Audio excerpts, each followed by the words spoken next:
Assalamu alaikum warahmatullahi wabarakatuh. Mpenzi mtazamaji, natumai mzima buheri wa afya. Jina langu ni Haifa Muhammad na karibu katika kipindi kipendacho Pewa Asubuhi ndani ya kitengo Gumzo la Vijana. Alhamdulillah, leo ni siku njema tena yenye nuru na yenye neema, tukiwa na Sheikh wetu ambaye naamini labda wengi mnamfahamu kwa vipindi vingine, huenda mmeviona ndani ya Mahdi TV. Anakuja kwa jina la Abdullah Ghani, Sheikh Abdullah Ghani, na inshallah siku ya leo ataweza kutuangazia masuala mengi kuhusiana na vijana, haswa kuweza kuwajuza mengi, kuwapa nasiha za hapa na pale. Na katika mada yetu ya leo tunataka kuangazia desturi ambazo vijana wamezoea na uweza zinaathiri ama zinaathari katika maisha yao pasi na wao kuweza kufahamu. Na inshallah tukielekea kwake tuweza kufahamu mengi na mengi zaidi. Assalamu alaikum warahmatullahi wabarakatuh. Wa alaikum assalam warahmatullahi ta'ala wabarakatuh. Karibu sana Sheikh. Asante, shukran. Alhamdulillah. Bismillah. Bismillahirrahmanirrahim. Alhamdulillahi rabbil alamin wa sallallahu ala Muhammadin wa alihi at-tayyibin at-tahirin wa sahabatihi al-muntajabin wa ba'd.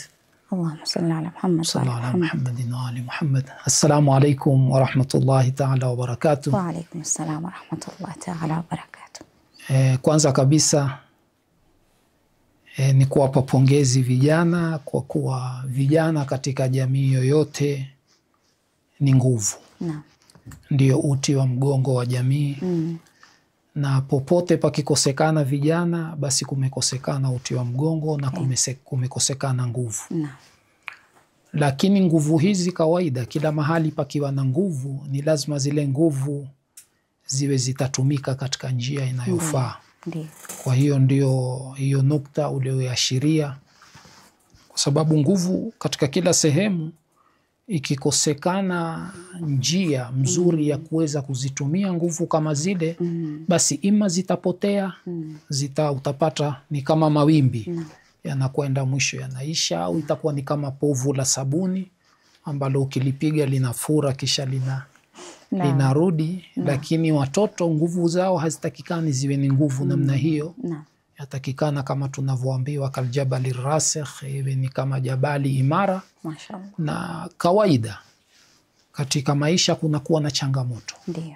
Na changamoto kama hizi zimelenga kudhoofisha nguvu kama hizi. Kwa hiyo ni lazima hizi nguvu tuziangalie kwa umakini ili zisidhoofishwe na kumalizwa kabisa, kwa sababu lengo ni hilo. Kwa sababu kila mahali kunakuwa na wazuri, kunakuwa na wabaya. Sisi kama tunavyojua, Allahu waliyul ladhina amanu walladhina kafaru awliyahum at-taghut. Tuko na wazuri, tuko na wabaya, na wabaya wako na viongozi wao, wako na mikakati yao, wako na mbinu zao na njama zao, kwa sababu wao hawataki kutoa nafasi wazuri wawe mbele, kwa sababu wazuri wakiwa mbele wao watapotezwa na watamalizwa.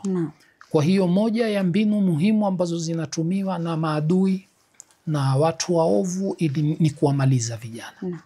Na vijana huwapatikana mapema, na ndipo mara nyingi mimi huashiria kitu cha muhimu kwa vijana ni upande wa malezi. Sisi mara nyingi tunazembea au tunapuza upande wa malezi, kwa sababu mara nyingi tunafikiria kwa kuwa bado hawa ni wadogo, tuwaache wakue. Kwa hiyo hakuna majukumu tunayowazoesha mapema. Mwisho mtoto mpaka anafika umri wa miaka 15, 16, 20 bado yeye anaamini kwa kuwa ni mtoto. Sasa utakuta hata mila, desturi zile ambazo, kwa sababu Uislamu haukuja kukataza kila kitu. Kuna desturi zilizokuwa mzuri, Uislamu umekuja ukazipitisha. Zile ambazo ni mbovu ziliondoshwa. Kwa hiyo mtoto anapokuwa mtoto ni kama vile kuanzia akizaliwa mpaka kufika miaka 2, huwa mtoto kitu cha kwanza yeye anapambana kuweza kuzungumza, kutembea. Kwa hiyo hata katika kutoka miaka 2 kwenda mbele kuna mambo mingi peta kanafundishwa hivyo hivyo. Kwa sababu sasa tukimwachia, ndipo pale utapata adui anakuja kujaza, kwa sababu mahali pakiwa faragha, mwingine atakuja kujaza kitu chake ambacho amekiweka. Sasa ni lazima sisi mapema haya mambo ambayo maadui, wajua, ijapokuwa mimi mara nyingi huwa sisemi 100% ni adui. Mara nyingine ni sisi wenyewe kutojua pia huwa ni maadui wa nafsi zetu.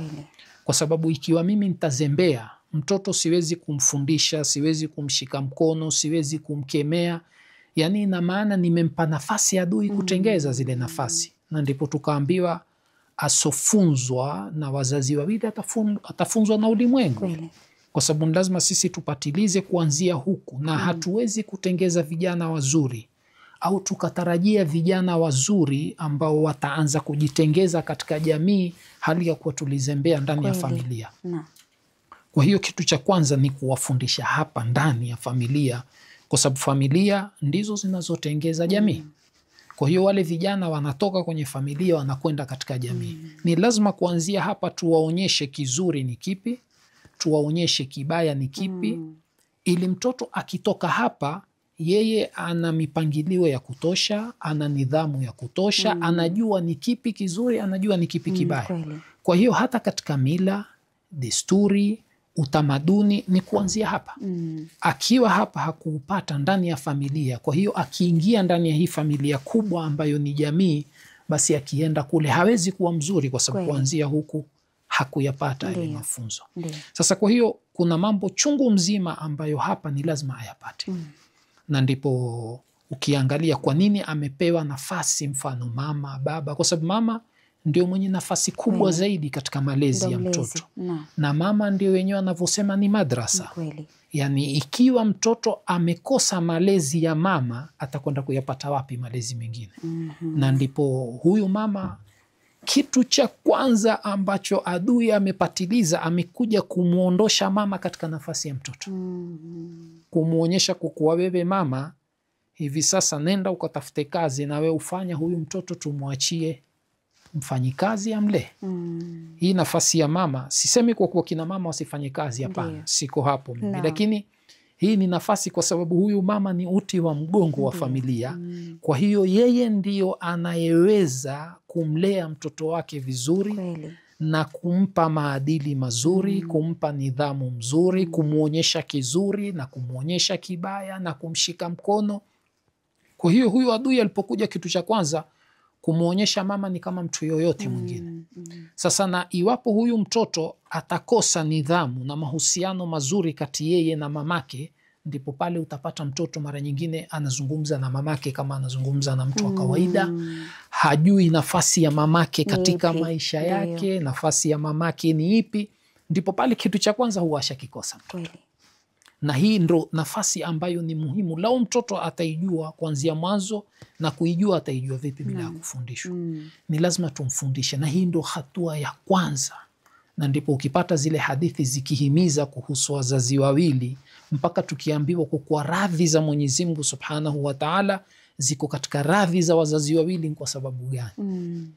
Watiini, zile taa, utiifu kwa wazazi wawili, mpaka zimekuja zimewekwa na taa ya Mwenyezi Mungu Subhanahu wa Ta'ala. Mtiini Mwenyezi Mungu na muatii wazazi wawili, kwa sababu hawa ndio wanamlisha mtoto kila kitu.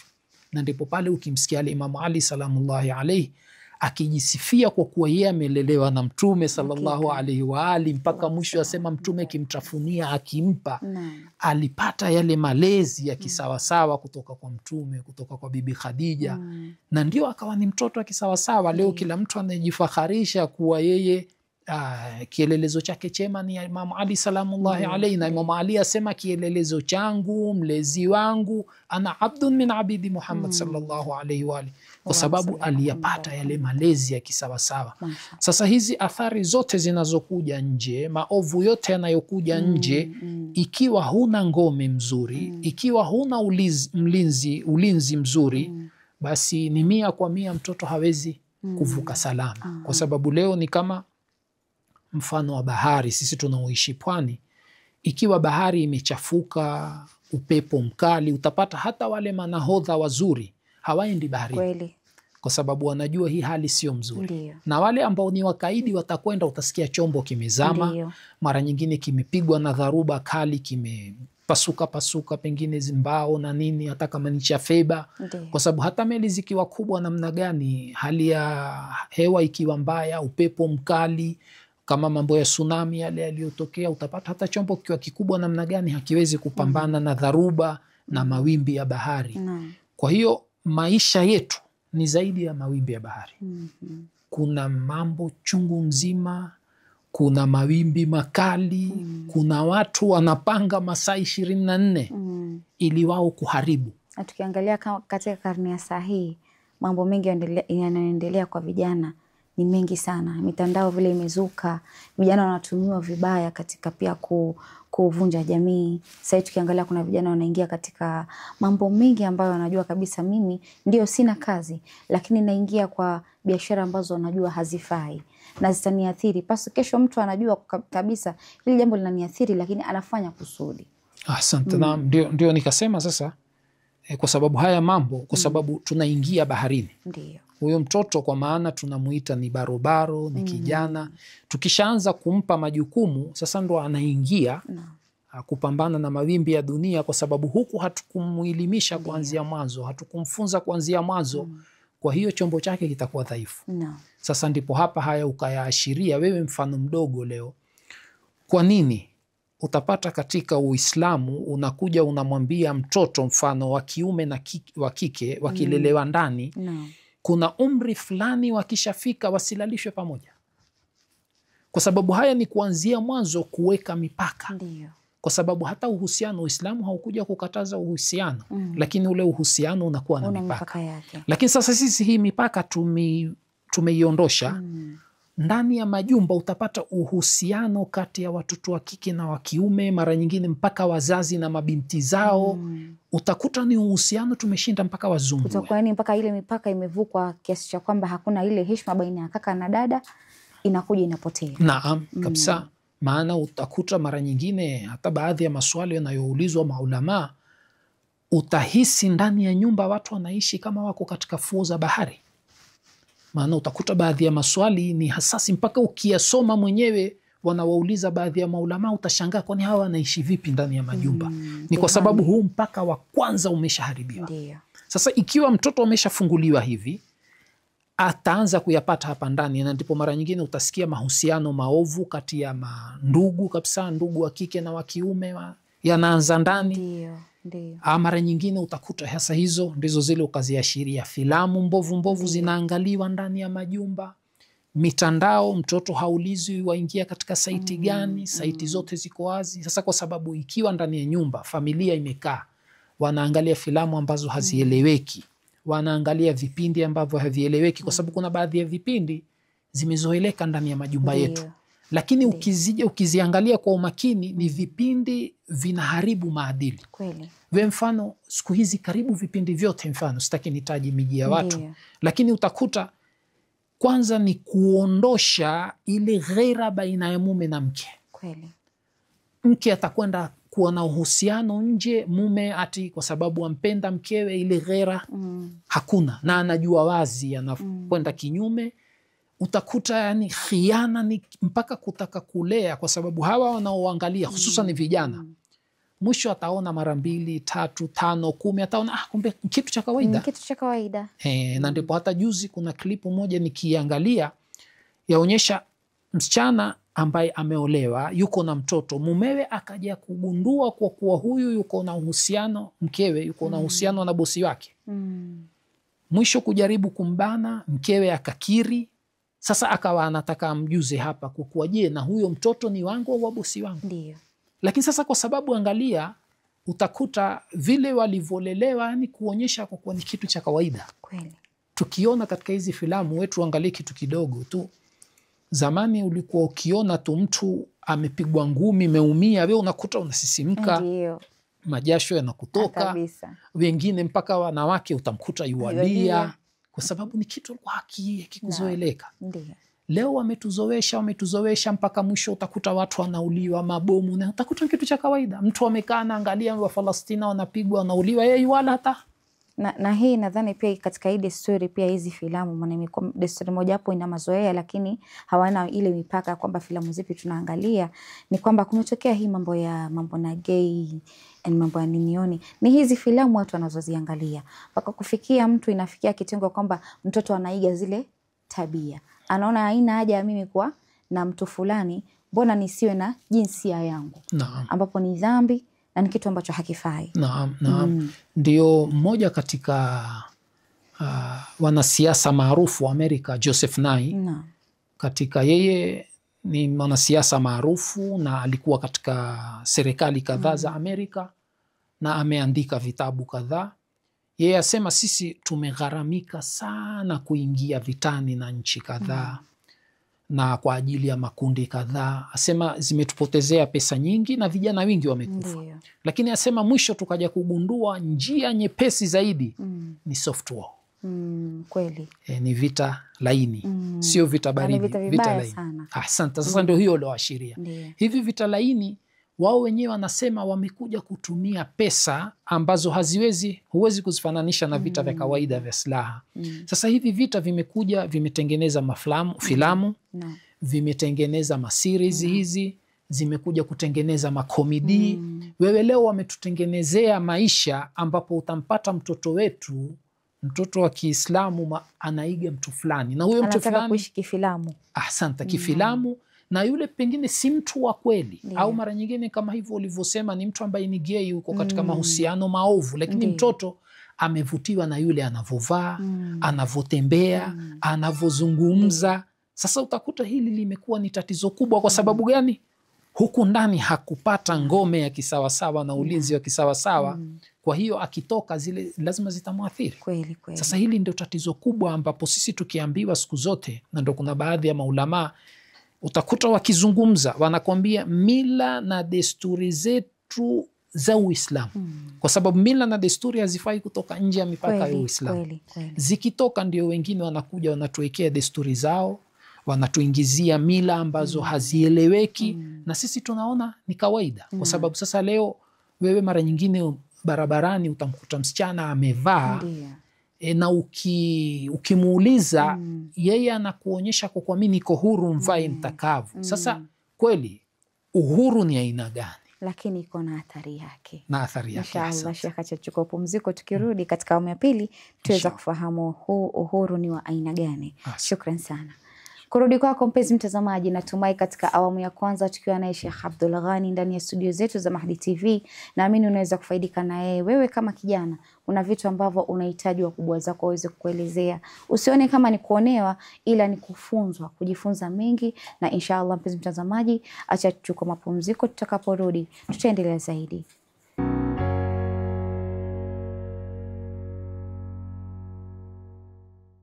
Assalamu alaikum warahmatullahi wabarakatuh. Mpenzi mtazamaji, karibu tena katika awamu ya pili ya kipindi kipendacho Pewa Asubuhi ndani ya kitengo Gumzo la Vijana, tukiwa na Sheikh Abdul Ghani ambaye anazidi kujuza mengi, kudadavulia pia zaidi kuhusiana na vijana, na kama mnavyoona anaingia kwa kina zaidi ili kuelimisha. Sasa tunakuachia wewe, mkoba ni wako. Je, utayashika ama utashika nasaha hizi ili ziweze kukusaidia katika maisha yako? Kwa sababu nasiha ni muhimu pia, na pia kuyatilia kazi, sio kusikia na pia kutoyafanyia kazi. Na inshallah mpenzi mtazamaji, tukirudi kwake tutaweza kufahamu mengi na mengi zaidi.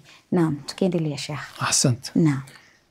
Kwa hiyo utakuta mfano hata ukienda barabarani mara nyingine, ingia katika miji yetu, utakuta vile mavazi yanavovaliwa. Sasa ujiulize kweli huu ni uhuru au ni ukosefu wa maadili? Ni ukosefu wa maadili. Asante. Lakini mtu anajiona mimi ndio niko huru. Ndiyo. Sasa huru, ikiwa kutembea uchi ni uhuru, basi inabidi tumpongeze punda. Kwa sababu punda hana mavazi kabisa yani. Sasa kwa nini tuje tumpongeze huyo ambaye amevaa nguo nusu haieleweki, tukamwacha kumpa pongezi huyo hayawani ambaye hana nguo kabisa, ikiwa ndio uhuru? Kisha je, kuna uhuru usiokuwa na mipaka? Lazima uwe na mipaka. Asante. Kwa sababu ikiwa mimi uhuru wangu hauna mipaka, utaingia katika uhuru wako. Kweli. Na ndipo pale utakuta hakueleweki, hakutambuliki, utakuta malezi pia yenyewe yameharibika. Kwa sababu gani? Wewe leo hata ukamuona mtoto ambaye ndiye kijana tunayesema ndiyo ngome na nguzo na uti wa mgongo wa jamii, ukimuona amefanya kitu kibaya, serikali haikuruhusu umkemee, wala mzazi hakuruhusu umkemee. Kwa sababu gani? Nakwambia mimi na uhuru wangu. Si ameshapewa uhuru mtoto afanye atakalo. Kwa hiyo siwaona wametufunga, wametuharibia, wametuletea mila na desturi ambazo hazifai, na sisi tumezishika kwa sababu mavazi yetu ya kiasili ya kimila na desturi alikuwa watu hawatembei uchi. Ndiyo. Wakivaa vizuri kweli, hawavai vitambara vya kwenye nywele wengine, lakini utakuta mavazi yalikuwa ni mazuri ya kiheshima. Kila ukienda zile sehemu, na mpaka leo katika baadhi ya vijiji ambao bado wameshikamana na zile tamaduni zao, utakuta wanavaa vizuri. Watoto wa kiume wanavaa vizuri, watoto wa kike wanavaa vizuri. Maisha wanaishi vizuri, kiundugu, kimshikamano, na mtoto anahisi wote ni wazazi wangu. Kweli.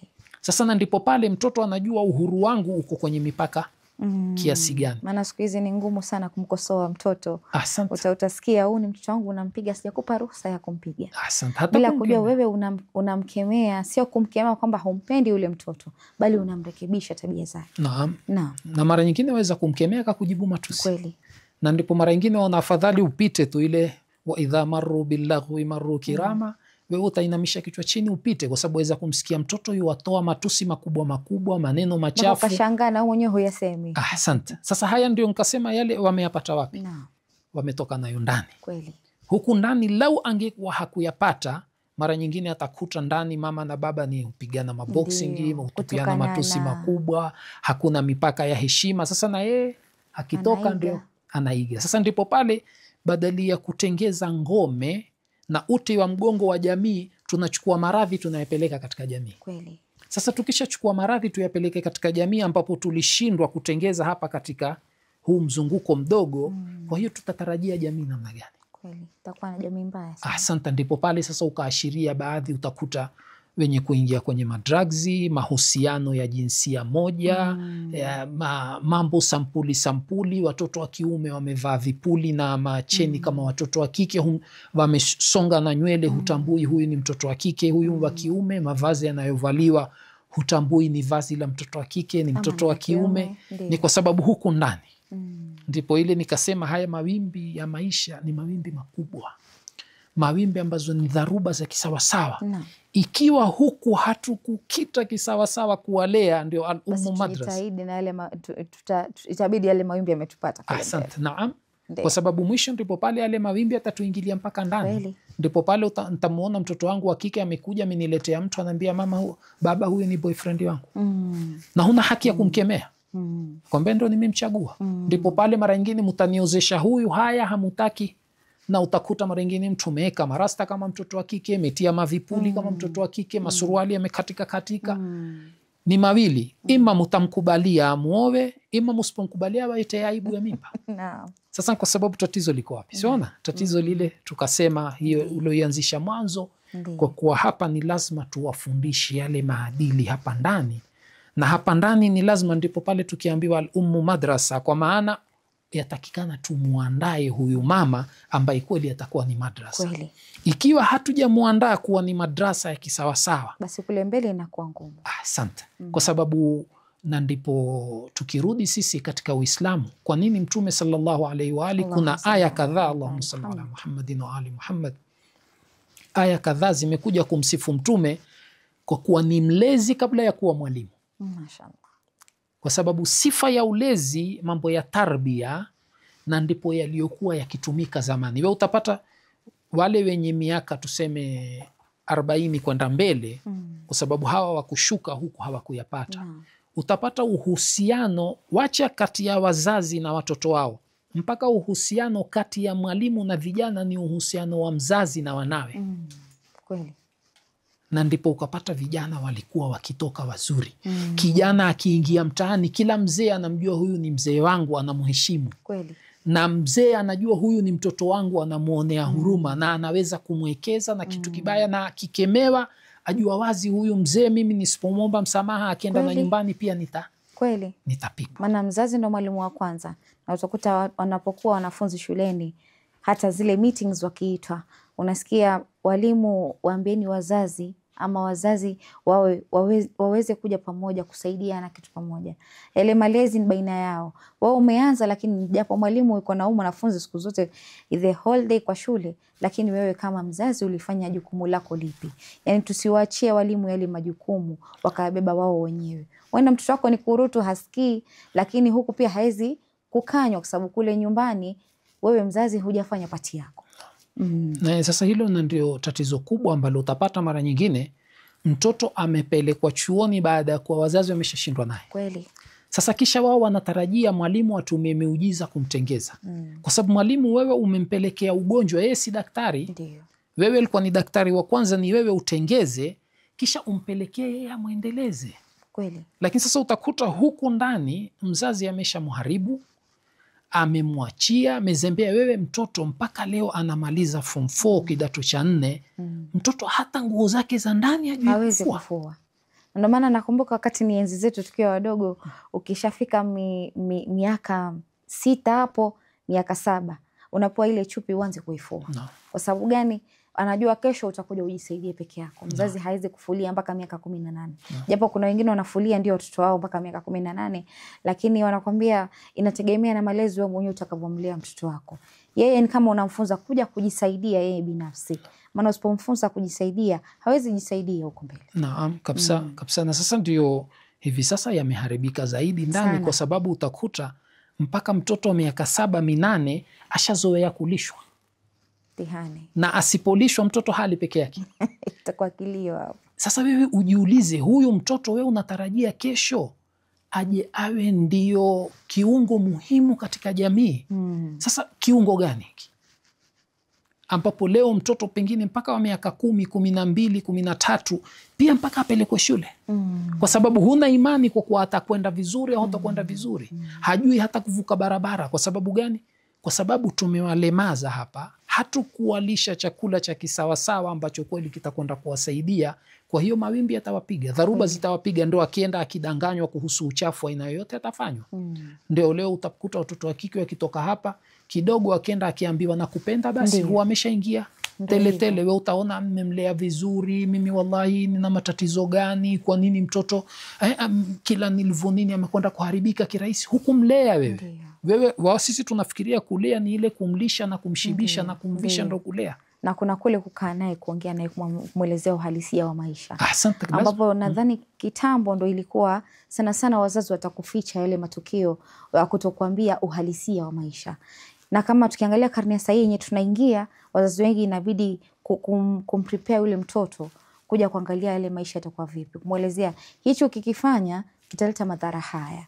Maana kuna topics ambazo wengi wanahofia sana kuziongea na wazazi wao. Lakini yule mzazi akichukua ile initiative ya kwamba mimi nitaongea na huyu kijana, nimwelezee hii ndo 1 2 3 uta expect uko nje. Sasa ni jukumu lako, mimi nimekupa haya na wewe pia 50 nenda ukajazie ujenge maisha. Naam, kabisa. Na ndio utakuta hata zamani ilikuwa vijana tukikaa na wazee, ndio hawakukatazi ukae na wao.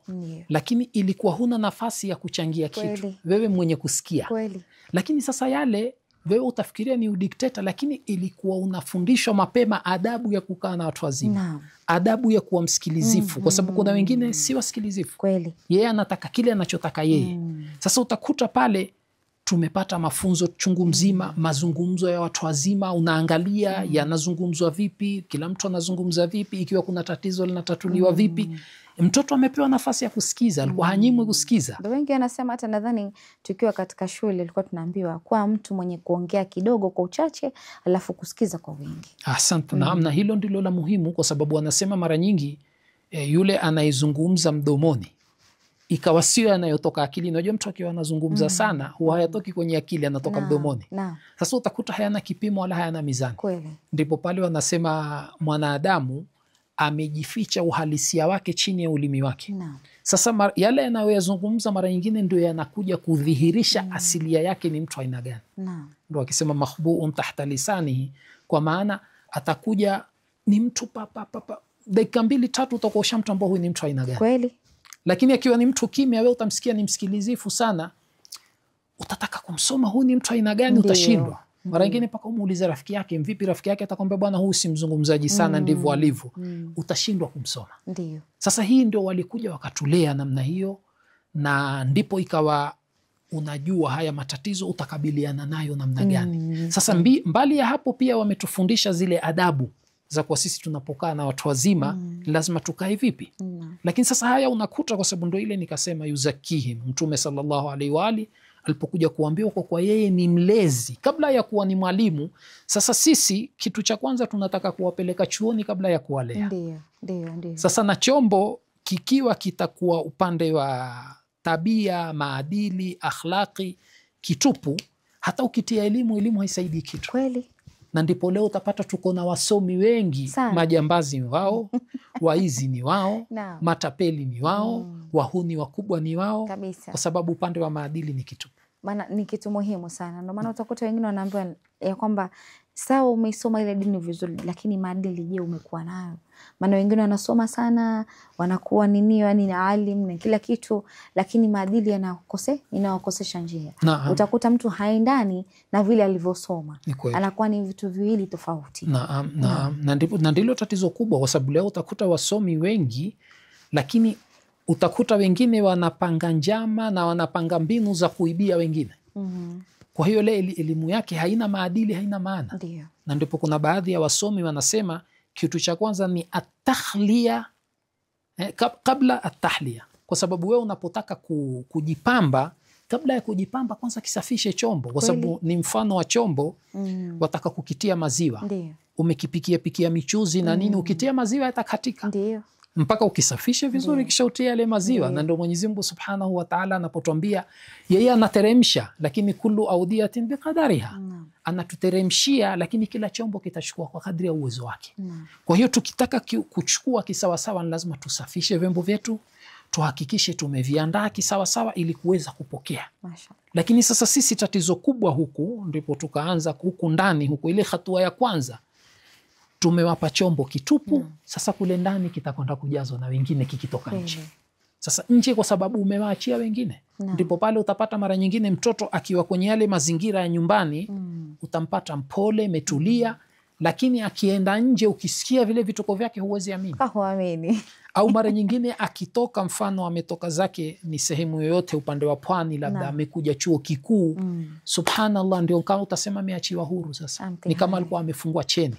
Kwa sababu huku kile chombo tumekiachia faragha, hatukukijaza. Sasa hili ni tatizo kubwa. Ndio ile swali la kwanza ukalisema, haya ni mambo ambayo yatakana kila kitu. Ni lazima mtoto hivi sasa hakuna mambo ya kufichwa, kwa sababu uongo mimi nitamkataza kutumia mobile, atakwenda kuipata nje. Ni lazima nimuonyeshe namna ya kuitumia mobile.